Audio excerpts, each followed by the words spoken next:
আমাদের মেয়ে মানুষের হাতে কিছু টাকা আসলে আমরা সাংসারিক জিনিস কেনার জন্য একদম পাগল হয়ে যাই। মনে হয় আমাদের এটা প্রয়োজন, ওটা প্রয়োজন, কত কিছুই না তখন দরকার হয়ে যায়। আমাদের টাকা শেষ হয়ে যায় কিন্তু প্রয়োজন শেষ হয় না।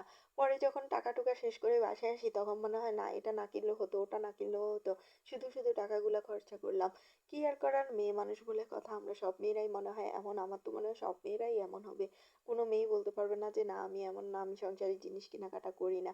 সব মেয়েরাই এমন। আমার বড় আপু সেদিন বলছিল চল দুই বোন মিলে একটু ছাগলাইয়া বাজারে যাব, কিছু টুকটাক কেনাকাটা করতে হবে, আমার সাংসারিক জিনিস কিছু প্রয়োজন। তুই যেহেতু আছিস দুই বোনে একসাথে পছন্দ করে কেনাকাটা করব। আসছিলাম তো, আমার ছোট বোনের মেয়েটা খুব অসুস্থ ছিল, ওকে দেখার জন্য। ও আল্লাহর রহমতে সবার দোয়া এখন সুস্থ আছে। এখন ওরা ওদের বাড়িতে আছে, আমি আছি আমার বড় আপুর বাসায়।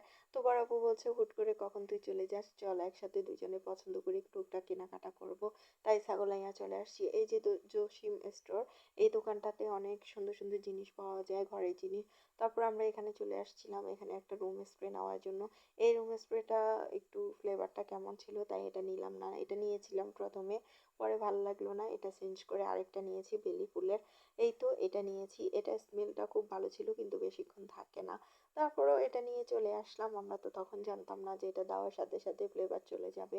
এরপর চলে আসছি, আপু একটা টেবিলের 3D নিবে, টেবিল কাভার নিবে, এটার জন্য চলে আসছিলাম। এটা পছন্দ হয়েছিল কিন্তু সেম একটা বেডশিট আমার কাছে আছে আমার বাসায়, তাই এটা আর আপু নিল না, বললো বেডশিট আছে তোর কাছে, এখন আবার এটা আমার টেবিল কভার নিব। এটা পছন্দ হয়েছিল, এটা নেওয়ার কথা ছিল কিন্তু ওরা দামটা খুব বেশি বলছিল।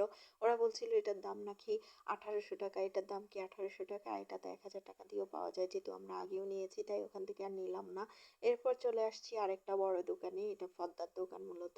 এখানে বেডশিট তারপরে এই যে টেবিল কভার এগুলো পাওয়া যায়, এগুলো একটা নিয়ে নিলাম। নিয়ে এখানে পছন্দ হচ্ছিল না প্রথমে, অনেকগুলা বের করার পরে একটা ভালো লেগেছে, একটু মেরুন কালার টাইপের ছিল। আপুর ওটা ভালো লেগেছে, ওটা নিয়ে নিলাম। এখান থেকে নিয়েছি 1100 টাকা মেবি রেখেছিল। তারপরে ওখান থেকে তো অনেক কম, এটা নিয়ে এখন আমরা চলে যাচ্ছি আরেকটা মার্কেটে যাব। এখানে থেকে আমার মেয়েকে একটু জুস টুস নিয়ে দিল আপুকে, তারপরে একটা মার্কেটে চলে গিয়েছি। আপু টুকটাক কেনাকাটা করবে আপুর জন্য, তাই চলে গিয়েছি। আপু এখান থেকে 3 পিস বেডশিট এগুলো দেখছিল, বেডশিট এখানে পছন্দ হয়নি, 3 পিস পছন্দ হয়েছে। 3 পিস নিয়েছিল ওনার বাসায় পরার জন্য, বাইরে যাওয়ার জন্য উনি এখান থেকে দেখে শুনে নিয়ে নিচ্ছিল। এরপর আবার এখান থেকে চলে যাব, আমরা গিয়ে বেডশিট দেখতে যাব। এখানে বেডশিট দেখেও পছন্দ হলো না, এখানে আসছি আপু কিছু বিকাশ থেকে টাকা উঠিয়েছে, টাকা শেষ হয়ে গেছে, এত কিছু কেনাকাটা করেছে, টাকা তো শেষ হবে। এরপর এখান থেকে কিছু টাকা উঠিয়ে চলে গিয়েছে একটা বেডশিট নেওয়ার জন্য। এই বেডশিটটা নিয়েছিলাম, এটা একটু মিষ্টি কালার ছিল, অনেক সুন্দর ছিল কিন্তু এটা দেখে কেন জানি ভিডিওতে ভালো লাগছে না।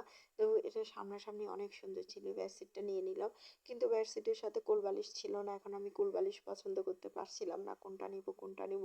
অনেকগুলো বেডশিট বের করেছিল, পরে ওই যে দেখালাম প্রথমে ওটা নিয়ে নিয়েছি। ওটা কেনাকাটা শেষ করে এই তো টেবিল কাভারের জন্য একটা সাদা নিয়ে নিয়েছি। এই তো এখন আমরা চলে যাচ্ছি, রাত হয়ে